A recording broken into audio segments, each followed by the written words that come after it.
ছাত্র জনতার গণ অভ্যুত্থানের পর পালিয়ে ভারতে অবস্থান করছেন সাবেক প্রধানমন্ত্রী শেখ হাসিনা। সেখানে বসেই পরিচালনা করছেন আওয়ামী লীগের রাজনৈতিক কার্যক্রম। তবে দলটির এখনও বিশাল সংখ্যক সমর্থক ও নেতাকর্মীরা বাংলাদেশে অবস্থান করছেন। এমন অবস্থায় যখন বাংলাদেশ আরও একটি নির্বাচন আয়োজনের দিকে এগিয়ে যাচ্ছে, তখন স্বাভাবিকভাবে প্রশ্ন ওঠে, আওয়ামী লীগের সমর্থকরা এবার কাকে ভোট দেবেন? এই প্রশ্নের উত্তর উঠে এসেছে সম্প্রতি এক জরিপে।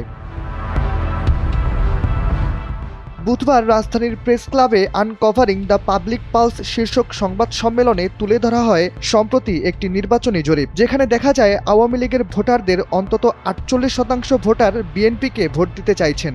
জরিপে অংশ নেওয়া প্রায় 90% মানুষ জানিয়েছেন তারা ভোট দিতে আগ্রহী। শুধু বিএনপি নয়, আওয়ামী লীগের ভোটারদের প্রায় অনেকে জানিয়েছেন তারা জামায়াত ও এনসিপিকেও ভোট দিতে চান।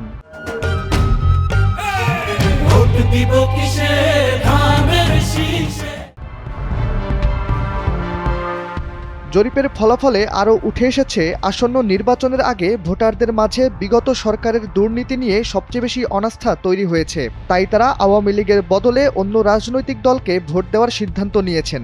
ভোটাররা অনেকেই জানিয়েছেন মানুষ এমন নেতাদের ভোট দিতে চান যারা মানুষের কথা ভাবেন ও শক্ত হাতে দল চালানোর ক্ষমতা রাখেন। ভোটাররা প্রার্থীর ব্যক্তিগত যোগ্যতার চেয়ে সামগ্রিক যোগ্যতাকে অনেক বেশি প্রাধান্য দিচ্ছেন।